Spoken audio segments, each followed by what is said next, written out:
Hablemos de todo con los que saben. Bienvenidos a Hablemos de todo con los que saben, el podcast del Instituto de Estudios Interdisciplinarios del Externado de Colombia.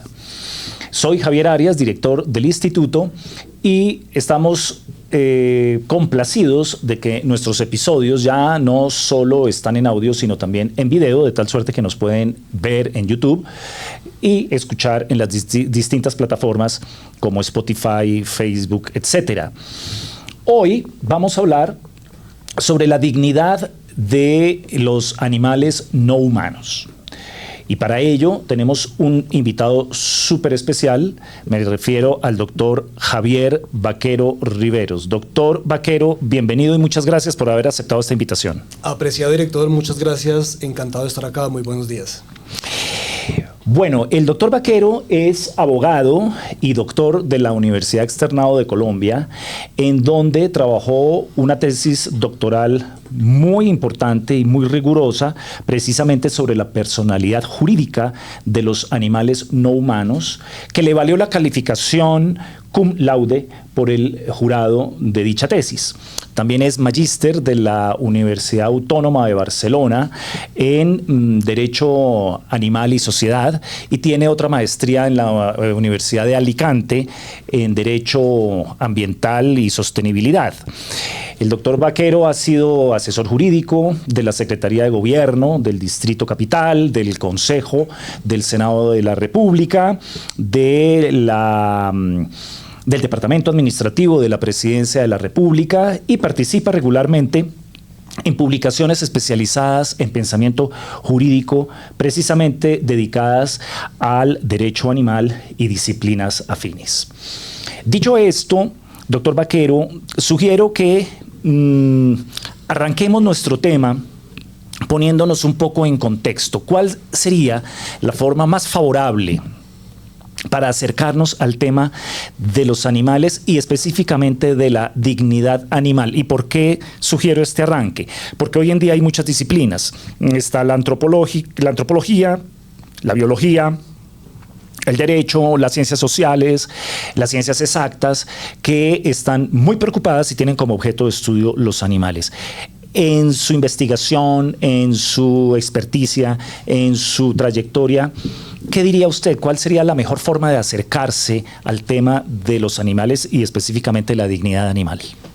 Bueno, apreciado director, muchas gracias por la invitación. Yo creo que, digamos, el contexto general que puede tener uno buscando la mejor disciplina para acercarse a la discusión está marcado por la misma actualidad que vivimos en sociedad. Digamos, ese devenir y esos cambios sociales que nos han traído en este momento a que la discusión esté sobre la mesa. Porque evidentemente uno puede tomar, digamos, la perspectiva jurídica, estrictamente jurídica, e irse al pensamiento clásico de Kelsen, o puede tomar la perspectiva filosófica y entrar en la discusión de esa antigua escuela de pensamiento que ve a los animales como objetos, no tanto objetos del derecho, sino simplemente objetos como irrelevantes dentro del pensamiento jurídico, o la escuela de pensamiento filosófica ya más reciente que los ve como sujetos de derecho por un poco la subjetividad animal, o puede tomar la perspectiva biológica, la perspectiva entonces evolucionista, ver las teorías de Darwin, y todas son válidas. Uno puede empezar por cualquiera. Pero realmente yo creo que el mejor contexto que puede tener uno en este momento para acercarse al debate es ver la relevancia actual del tema, que se evidencia en todas esas aristas. Se evidencia en la arista política, en los crecientes instrumentos normativos que se han dado en el Estado colombiano, por ejemplo, que reconocen de alguna manera, no digamos derechos porque ya el concepto es un poco más técnico, pero sí que han reconocido y puesto sobre la mesa la relevancia de los animales.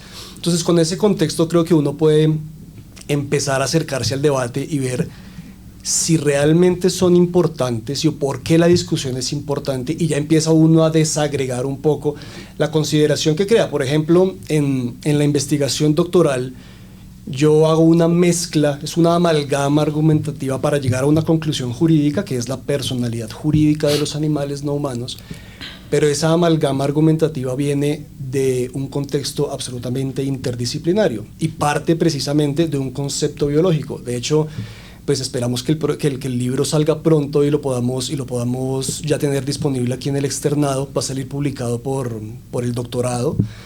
Y ahí... ¿Cómo se va a llamar el libro? De una vez ya le tienen nombre y todo para irlo anotando y adquiriendo. Claro que sí, el libro se va a llamar La personalidad jurídica de los animales no humanos, fundamentos para el reconocimiento de la dignidad animal. Excelente. Es un pequeño cambio al título de la tesis doctoral, porque la tesis doctoral era La personalidad jurídica de los animales, un camino hacia la restricción del derecho de dominio que se ejerce sobre ellos. Pero en el marco de la discusión que tuvimos en la defensa doctoral, el tribunal resaltó los argumentos relacionados con la dignidad animal, que es tan importante y que nos trae precisamente a la cuestión que estamos compartiendo hoy en este interesante podcast. Entonces, para la publicación hicimos variamos un poquito el enfoque para llevarlo más hacia la cuestión de la dignidad y resaltar un poco la cuestión del derecho de dominio más como una conclusión de toda la investigación. Pero entonces, volviendo a lo que decía, yo arranco en la investigación en el capítulo primero precisamente con una consideración biológica. De ahí parte todo. Mi conclusión es jurídica, pero yo arranco con una consideración biológica, buscando definir o identificar la naturaleza real, digamos fáctica, por llamarla de alguna manera, de los animales. Porque si yo estoy buscando al final dar una consecuencia que será la personalidad jurídica de los animales, tengo que abordar la naturaleza jurídica de los animales. Pero para llegar a la naturaleza jurídica, que es un tema estrictamente jurídico para los que nos escuchan, que son formados en derecho, que tiene que ver con las bases de nuestra tradición jurídica, las bases del derecho romano, esa división de gallo de las personas y las cosas, para llegar allá, primero, dentro de mi consideración, tenía que definir la naturaleza fáctica, es decir, qué son en el mundo real, qué son en el entramado natural, porque un poco la discusión jurídica versa sobre unas diferencias que son ontológicas, que son sustanciales, que son de esencia entre humanos y no humanos. Entonces, para poder llegar a esas diferenciaciones jurídicas, yo quise partir por una diferenciación fáctica, biológica, evolutiva. Y por eso es que está interesante al final la conclusión, porque parte de esa amalgama que te comento que viene de otras ciencias, como la evolución. Las referencias del capítulo a la obra de Darwin son enormes, y es precisamente por eso, por la necesidad de buscar como un fundamento biológico, un fundamento fáctico que nos permita llegar a una conclusión jurídica. ¿Y por qué no profundizamos un poquito? Para los que no tenemos esa formación de esa parte biológica, ¿qué sirve de Darwin todavía? ¿Qué enseña Darwin o para qué sirve Darwin y su teoría evolucionista para quienes están estudiando la dignidad animal de los animales no humanos? ¿Qué aportó ese conocimiento, esas lecturas y esas investigaciones de Darwin? Es muy importante esa idea de retomar el origen de las especies, de ir a la teoría de la evolución, porque cuando uno estudia las cuestiones de dignidad humana dentro de ese gran entramado que supone ese concepto en nuestro ordenamiento jurídico, bueno, vamos a utilizar el término jurídico, pero digamos que lo podemos un poco extrapolar a todas las ideas de lo que puede ser la vida hoy diaria. La dignidad humana es un concepto que puede tener muchos fundamentos, pero que los fundamentos antiguos, clásicos, realmente son el fundamento cristiano, digamos el fundamento religioso, el fundamento racionalista y el fundamento humanista, puramente humanista. Cuando nos vamos al primero de ellos, que es el fundamento cristiano, el religioso, el de el hombre es único, el hombre / ser humano, es único en el mundo porque viene creado a imagen y semejanza de Dios, esta idea del Génesis propia de la tradición católica. Esa dignidad se marca precisamente por una diferencia que es sustancial. El hombre es único porque está creado a imagen y semejanza de un creador, de un poder superior. Y eso hace que tenga un escalón o que ocupe un escalafón moral superior. Entonces, cuando uno intenta descifrar qué puede llegar a ser la dignidad no humana o la dignidad de los animales no humanos, ese fundamento tienes que atacarlo o tienes que buscar cómo desvirtuarlo. porque si no, básicamente el hombre / ser humano va a seguir ocupando ese escalafón moral superior, porque es lo que dice el Génesis, es lo que dice la tradición cristiana. Entonces, para poder atacar, entre comillas, no digamos argumentar, contraargumentar, nosotros tenemos que ir al origen de las especies, precisamente, porque el origen de las especies nos muestra, con prueba científica, de método científico, que las especies animales vienen de un mismo tronco. Y precisamente por eso es que nosotros, los animales humanos, que somos un tipo de animal, compartimos porcentajes genéticos en porcentajes, valga la redundancia, de 98-99%, por ejemplo, con los chimpancés. Y eso es una línea continua que solamente se puede explicar por la teoría de la evolución. Entonces, para poder tener argumentos que rompan esos fundamentos clásicos de la dignidad humana, que vienen, por ejemplo, de ese concepto cristiano o del concepto puramente racionalista, que es un poco la dignidad kantiana, ¿no? El hombre tiene dignidad, o la dignidad del hombre viene de su valor inherente, y su valor inherente viene de la consideración de que nunca puede ser un medio, un instrumento para la satisfacción de necesidades de otro. Esa es la idea kantiana del hombre como fin en sí mismo. Entonces, para poder romper eso, tienes que buscar primero un fundamento biológico que realmente te muestre si esas diferencias que existen son realmente sustanciales o no. Entonces, por eso la lógica de Darwin es tan importante, porque un poco te permite romper, entre comillas, ese argumento del fundamento cristiano de la dignidad humana.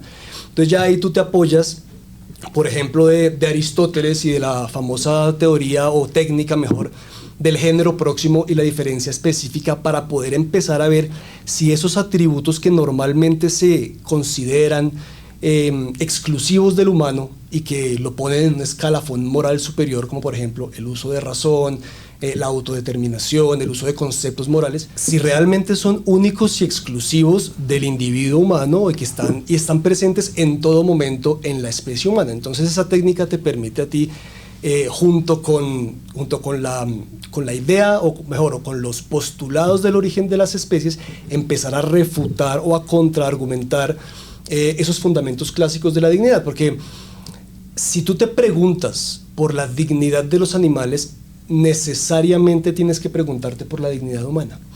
Entonces, claro, tiene uno que echar para atrás y buscar fundamentos que permitan un debate argumentado, y no simplemente, bueno, también es válido, ¿no? Ahora, hay muchas posturas en doctrina, por ejemplo, que fundamentan la dignidad de los animales, una eventual dignidad de los animales, en la sintiencia, que es la posibilidad biológica de sentir dolor o placer, y que, digamos que palabras más, palabras menos, viene marcada por la tenencia de un sistema nervioso central, y bueno. Pero a mi juicio hay que ir más atrás, ¿sí? Y por eso la lógica o las ideas que vienen de la biología son tan importantes para poder llegar a una conclusión jurídica.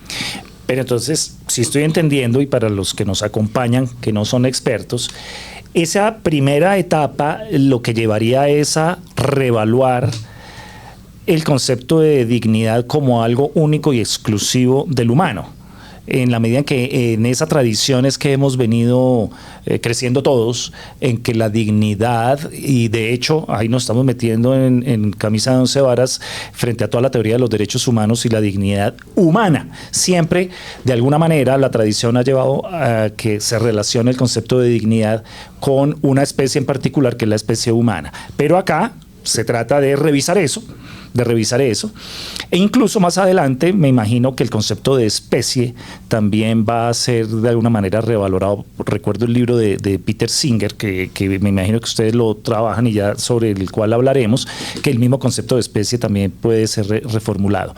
Muy bien, entonces la dignidad humana tiene que ser ya analizada de manera interdisciplinaria para poder abrir el espectro. Doctor Javier, entremos a un aspecto un poco jurídico, pero que vale la pena que lo escuchen también quienes no hacen parte de la comunidad jurídica, porque creo que durante algunas décadas ha marcado el debate frente al derecho de los animales, que es la personalidad jurídica. ¿Por qué no nos cuenta en palabras sencillas ¿qué es eso de la personalidad jurídica y por qué tanta polémica frente a los animales? Claro que sí. Y para simplemente un comentario de lo que decías, es básicamente eso, realmente es eso, y esa me parece a mí que es la magia de las investigaciones doctorales. Y es que te permiten o te obligan realmente a pensar cosas, primero a no, entre comillas, no tragar entero de una u otra manera, y a buscarle soluciones a problemas que de pronto a través de la historia se han solucionado siempre de la misma manera. Esa es la idea de un doctorado, y la idea es que al momento de pensar diferente, obviamente todo fundamentado, porque digamos uno sobre la mesa puede plantear muchas ideas, pero la importancia de ellas es que estén debidamente fundamentadas. Entonces, pensar diferente, yo cuando así como a manera de, digamos, de anécdota, cuando sustenté la tesis doctoral, inicié diciendo que les agradecía a los miembros del tribunal por haber leído con la seriedad del caso la tesis, porque era una tesis disruptiva, era una tesis difícil de digerir, porque no todos los días se presentan textos que le dicen al hombre: usted no es tan único como cree. De acuerdo. Y eso le pega a uno en el ego de la misma especie, en el ego de que uno cree que uno está puesto en el mundo para ser amo y señor de todo lo que lo rodea, que viene también muy asentado precisamente por esas consideraciones católicas y cristianas y religiosas. Pero preguntarse hasta esos mismos fundamentos es la magia de los doctorados. Entonces es muy bonito eso. Y lo valoro mucho, porque en derecho es una afrenta para los abogados. ¿Por qué? ¿Por qué lo digo? Para que me entiendan. Porque todo el pensum de derecho, de las facultades de derecho, por lo menos las colombianas, tienen un altísimo porcentaje de consideración al ser humano como un ser racional dotado de voluntad para poder explicar los derechos y las obligaciones. Es decir, no puede haber un sujeto que tenga derechos y obligaciones si no es un ser racional. Eso ya comienza a ser anacrónico, y me imagino que para que usted lo diga en la Facultad de Derecho no es fácil porque eso derrumba gran parte de las ramas del derecho al considerar que se pueden tener derechos en algún momento sin ser racional.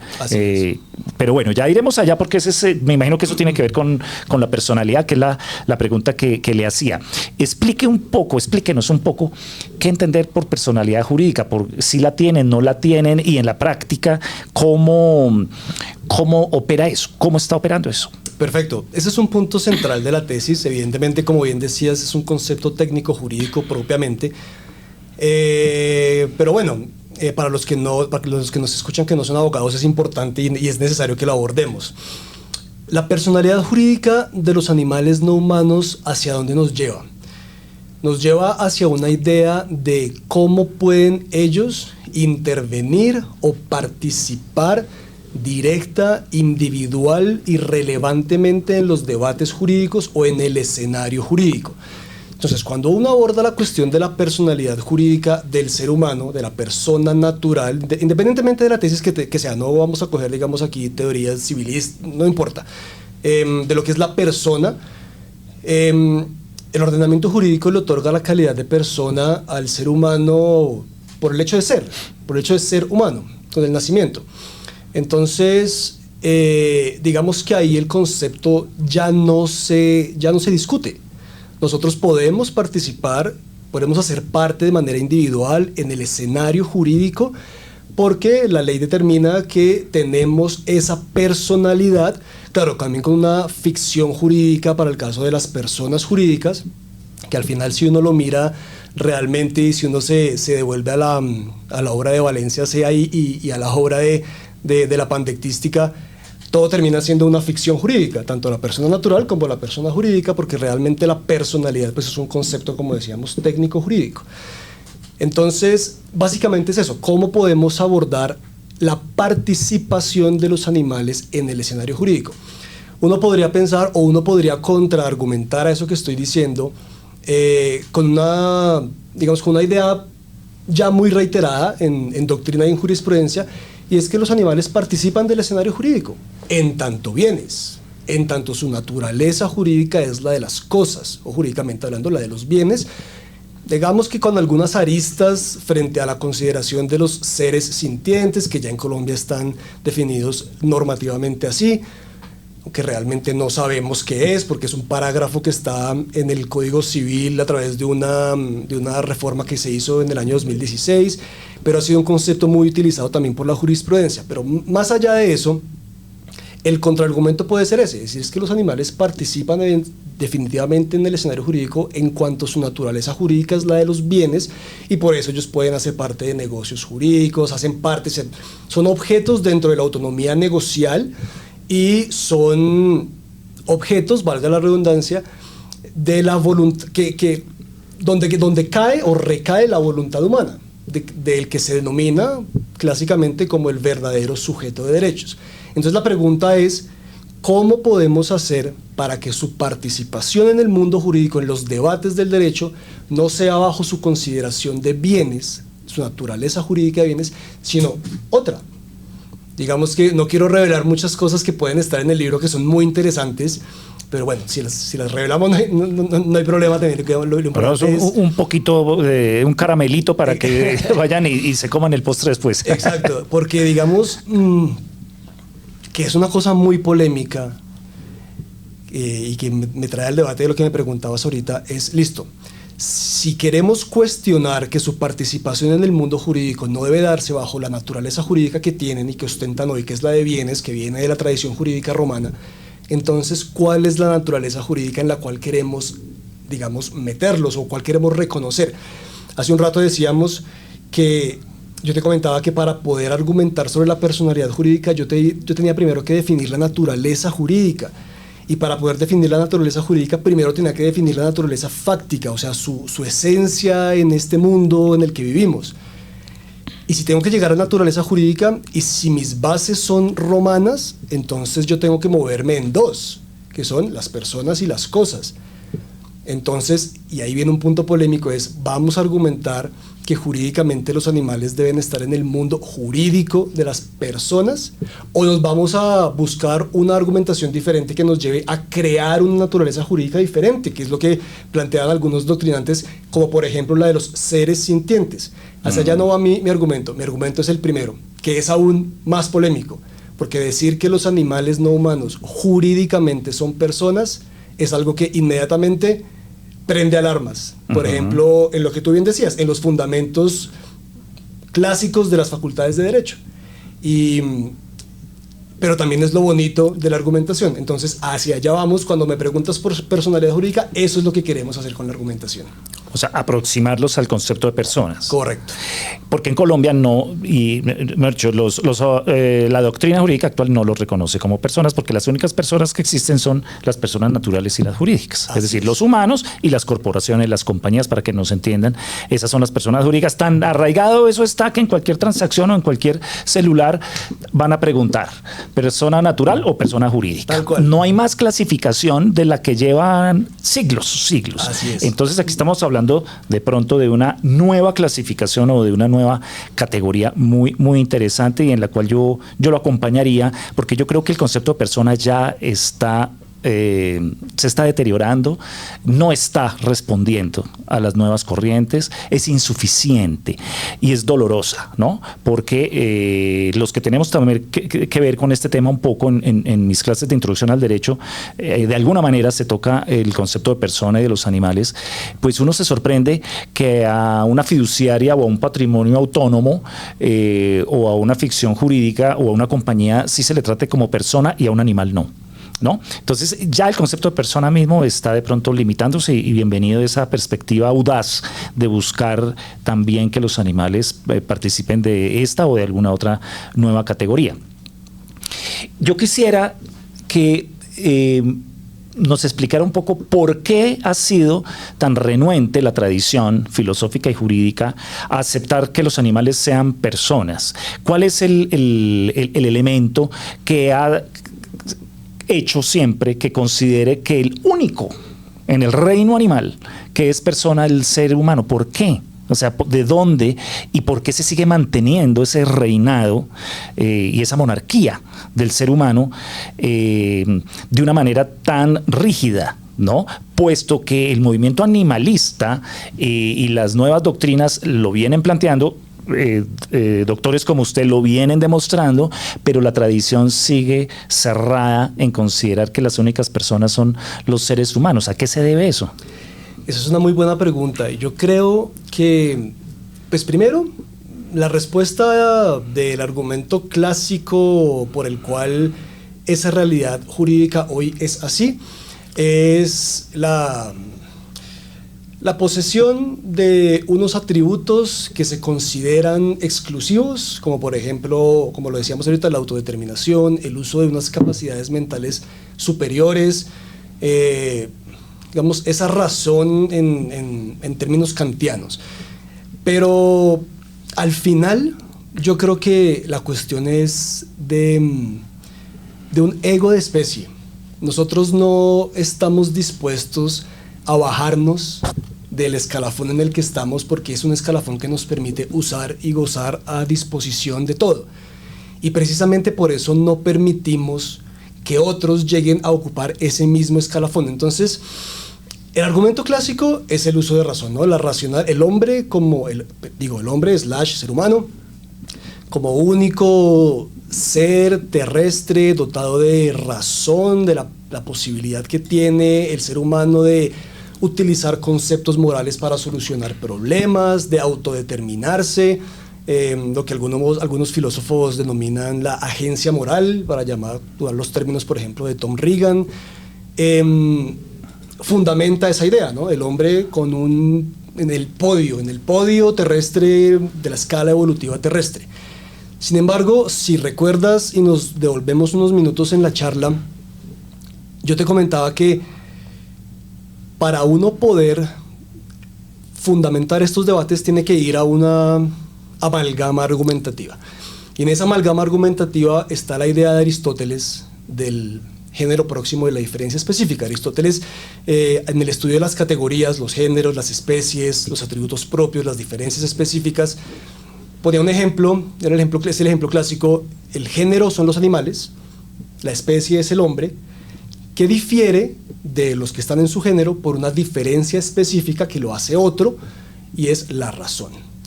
Entonces, cuando nosotros analizamos si la razón realmente es un atributo que nos pueda diferenciar a nosotros del resto de los animales no humanos, tenemos que verificar si está presente en todos los hombres, en todo momento al interior de la especie, si es exclusiva de la especie, que es las condiciones de exclusividad, temporalidad. Y si nosotros pasamos el criterio por esos atributos, nos vamos a dar cuenta que no es así. Y ese es el famoso argumento de los casos marginales, que muchos filósofos, digamos, intentan, y doctrinantes en general, no solo filósofos, intentan un poco desacreditar llamándolo el chivo expiatorio, ¿no? Es como el argumento al que los animalistas siempre acuden para justificar esa ausencia de un escalafón moral superior. Los casos marginales, ¿qué son? Son aquellos individuos pertenecientes a la especie humana en los cuales el atributo no está presente. Entonces, si el atributo es la razón y la posibilidad de utilizar un concepto moral para solucionar un problema, esa agencia moral, ¿qué pasa con el nasciturus?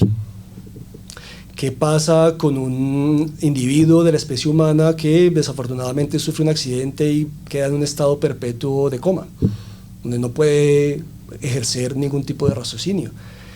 Si la cuestión es pertenecer a la especie humana, ¿qué pasa con la persona que fallece?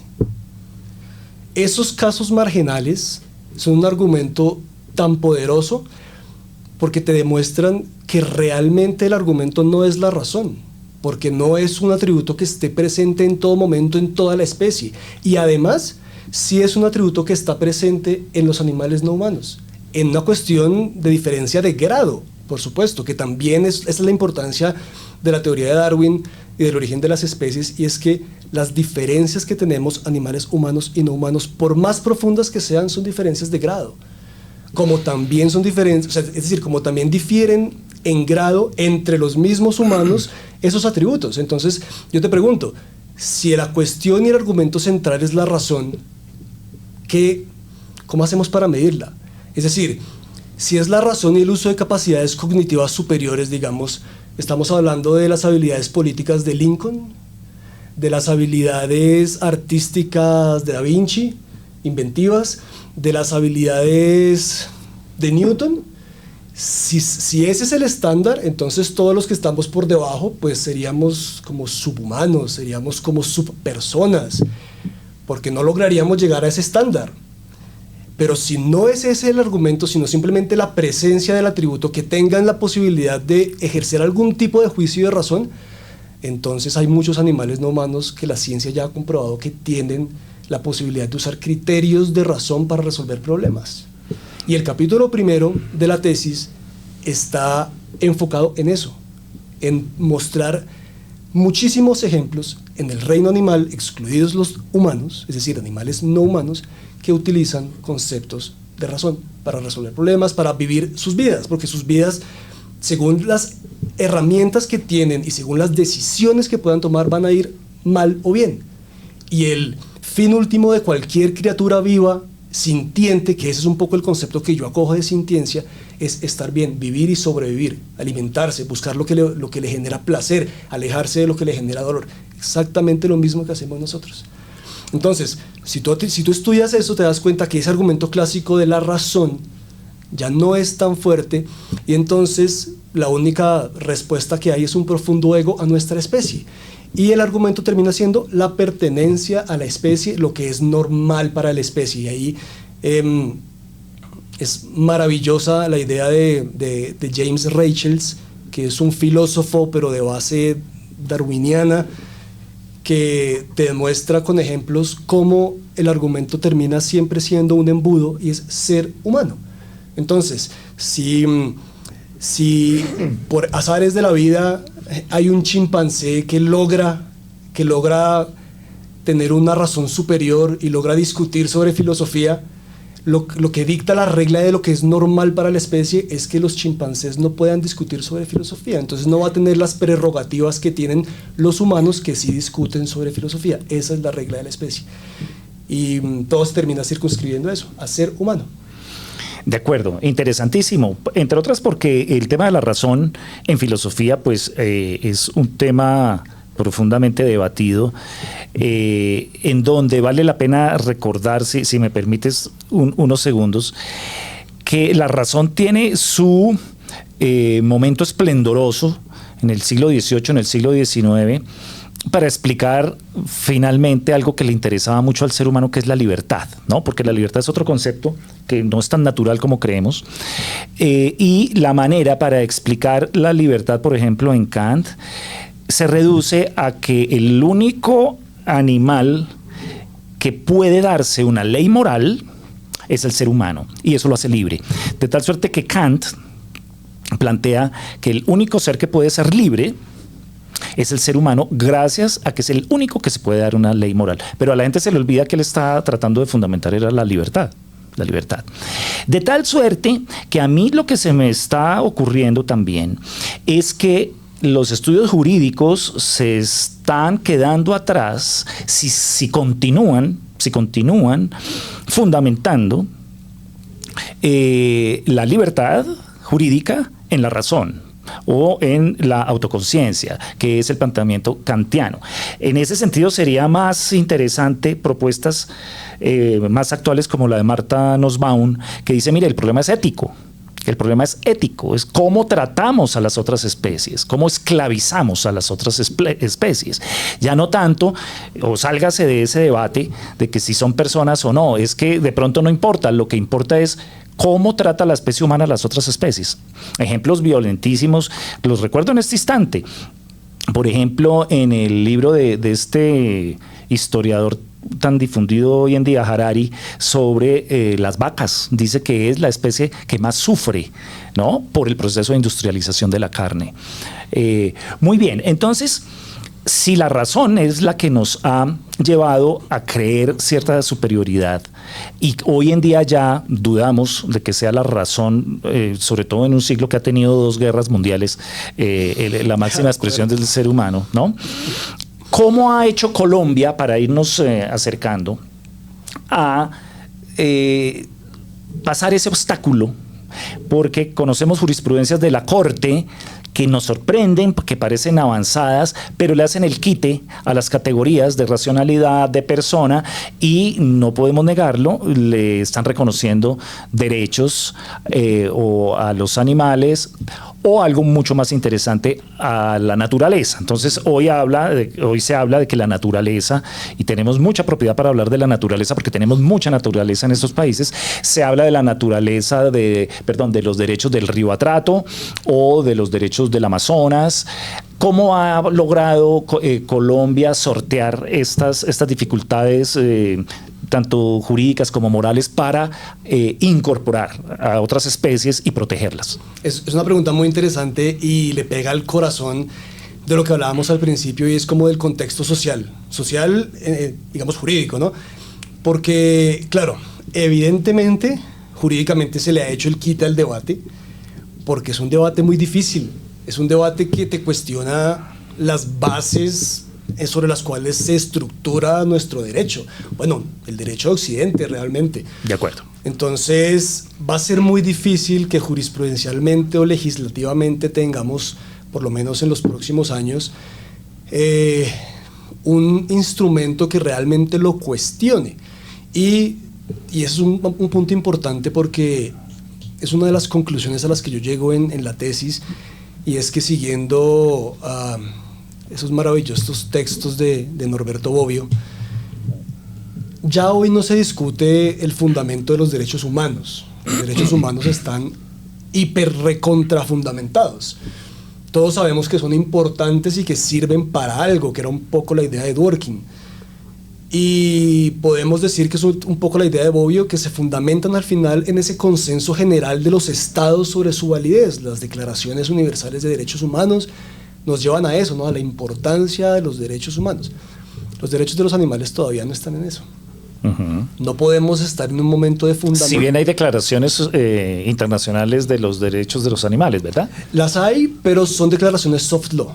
Okay. Son declaraciones que han sido iniciativas. Cada vez que uno escucha la famosa Declaración Universal de los Derechos de los Animales, es una iniciativa que sí se dio en el seno de la ONU, pero que nunca se aprobó. Okay. Entonces, digamos que simbólicamente tiene un valor importante, pero no es un instrumento del cual los estados se puedan nutrir y que realmente, digamos, tenga un soporte en materia convencional, del derecho convencional, ¿no? De las cuestiones extranacionales.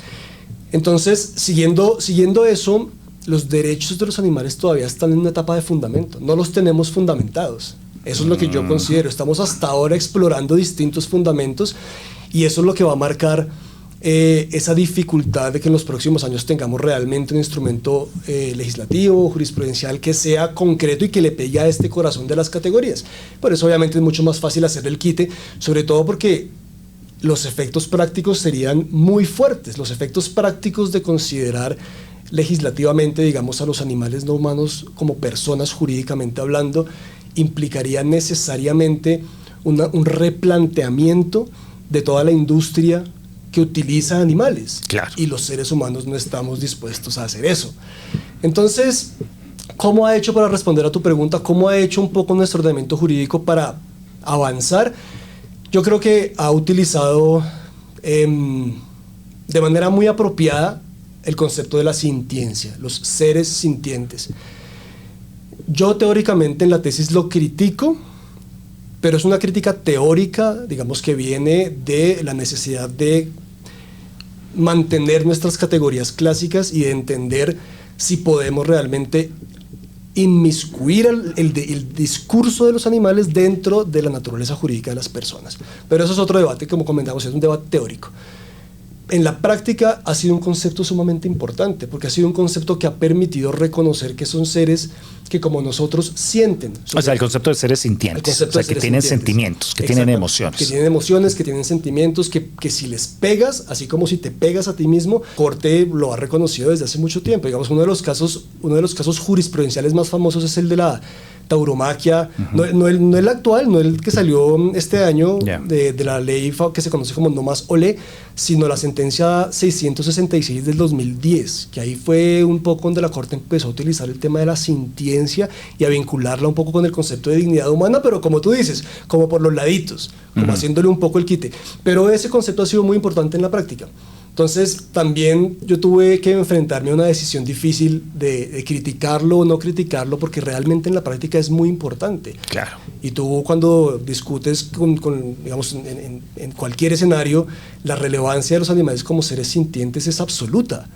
Pero eso no significa que teóricamente no la podamos criticar, porque es que nosotros también somos animales sintientes, pero jurídicamente no somos solo seres sintientes, jurídicamente somos personas.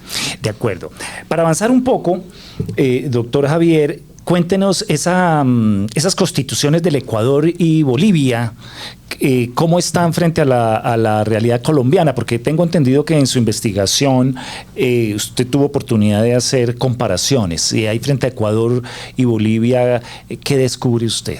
Es muy importante y es muy interesante porque son ordenamientos de avanzada, digámoslos, que vienen de una nueva o una tradición naciente de un neoconstitucionalismo andino en el que se busca reconocer los derechos de la naturaleza, sobre todo la Constitución de Ecuador. En Bolivia se reconocen, pero en una ley, es infraconstitucional.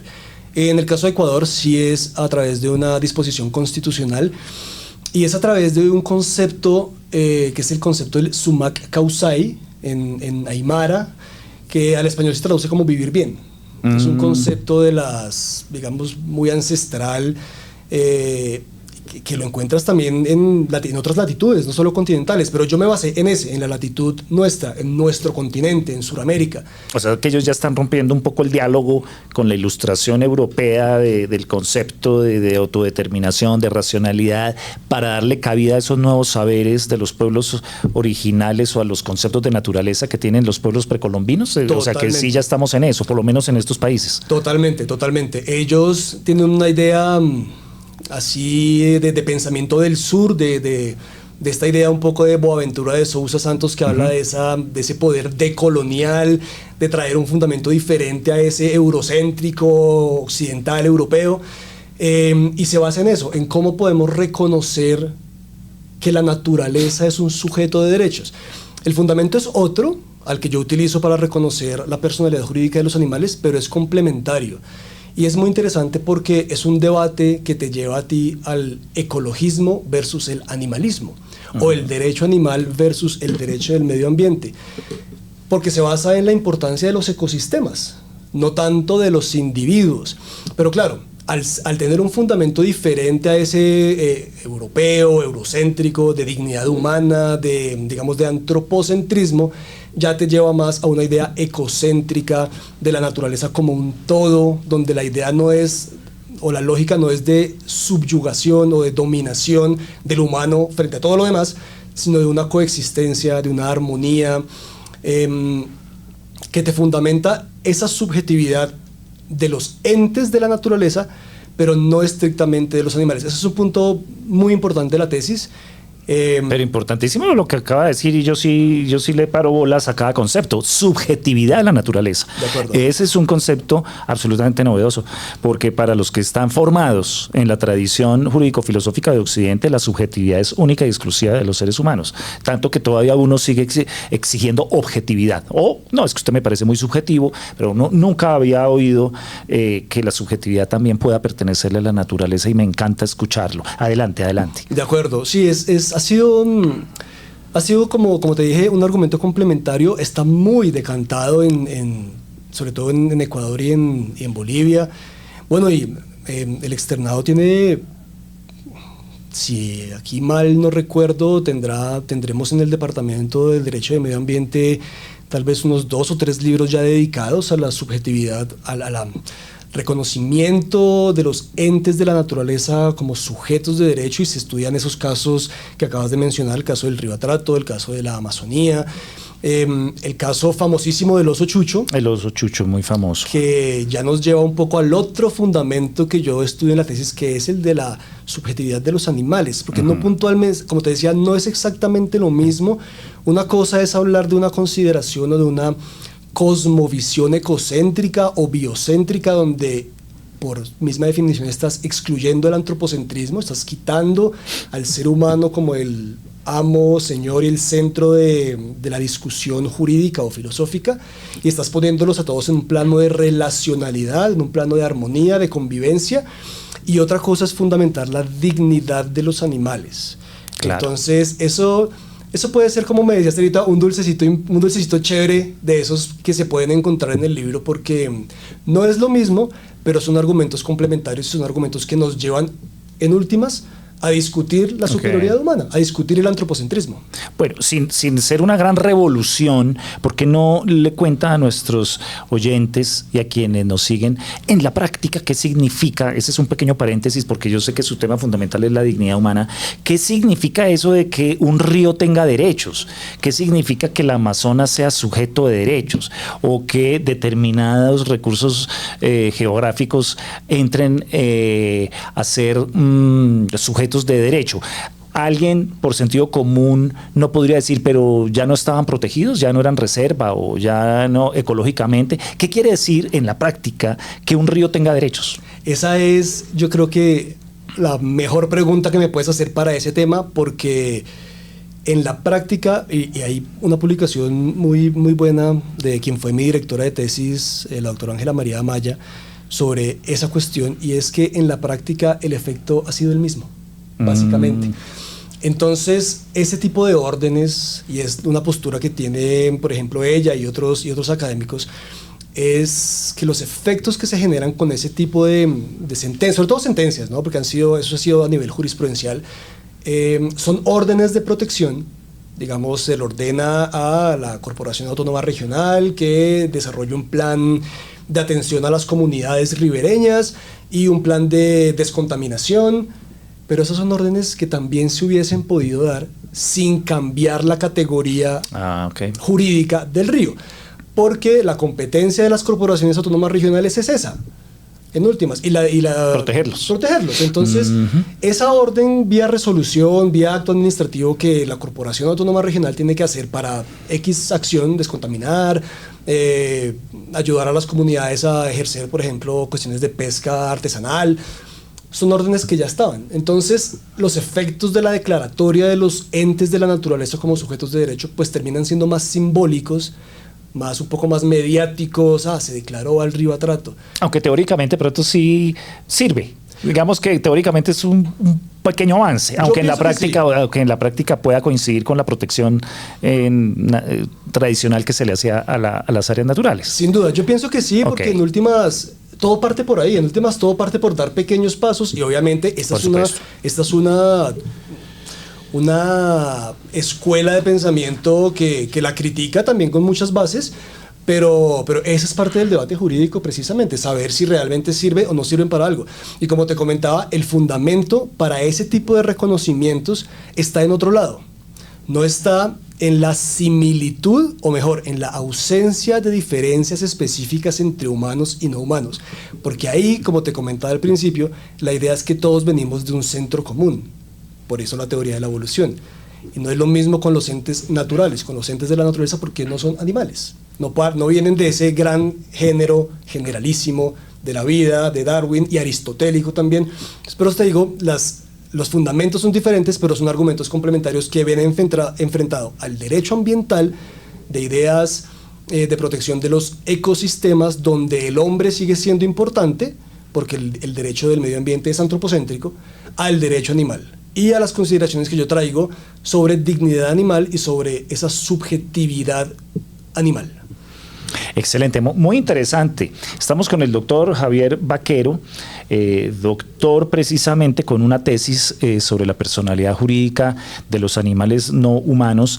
Ya entramos a la parte final de nuestro episodio, doctor Javier, y quisiera que descendiéramos a la vida del día a día, porque a veces nos quedamos en grandes conceptos, los derechos naturales, los animales, el caso de los delfines, el caso de los elefantes, pero preguntémonos por nuestras mascotas, mi gato, mi perro, en nuestras familias.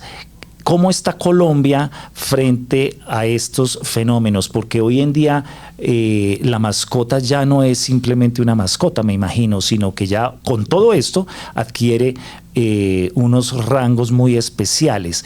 En la práctica, ¿qué hay y qué nos puede ilustrar sobre los avances del derecho frente a estos animales domésticos? Pues es una muy buena pregunta. Yo creo que en lo particular con los animales domésticos de compañía,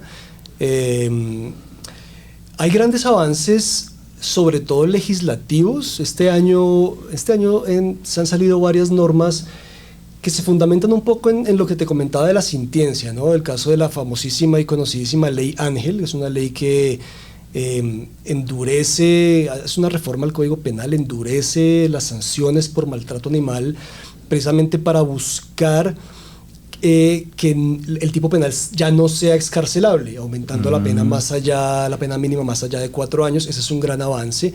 La ley Lorenzo es un avance también muy importante, que es busca regular el bienestar de los perros utilizados en labores de seguridad y vigilancia privada, que es también un fenómeno que se ve muy común cuando uno pasa por un centro comercial o por una universidad que utiliza este tipo de medidas de seguridad y vigilancia. Digamos, eso a nivel legislativo es importante, pero ya para responder concretamente a tu pregunta, yo creo que uno de los avances importantes y el estado de las cosas hoy, del día a día, es la familia multiespecie. ¿Qué es la familia multiespecie? La familia multiespecie, pues mira que curiosamente no sabemos qué es.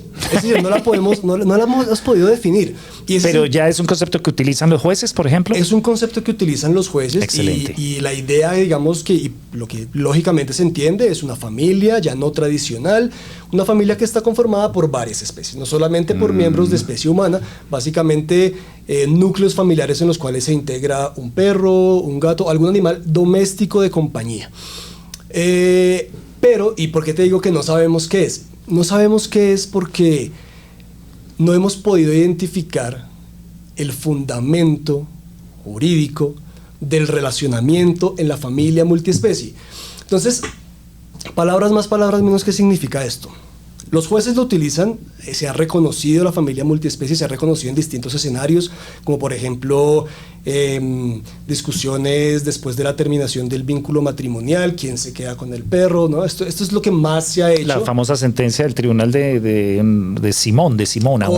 Correcto, que se queda con Simón. Exacto, que trae un poco va a buscar el juez en derecho comparado cómo se han solucionado las cuestiones y encuentra que básicamente son dos los regímenes. El primero, el régimen propio de la propiedad, pues quien compró el animal en tanto es un bien se queda con él, o el régimen ya un poco novedoso de el mejor interés para el animal, el animal best interest, que es como el animal se va a quedar donde las condiciones estén dadas para que él esté mejor. Eso es un poco en lo que más se ha avanzado hoy en nuestro ordenamiento jurídico para solucionar ese tipo de casos.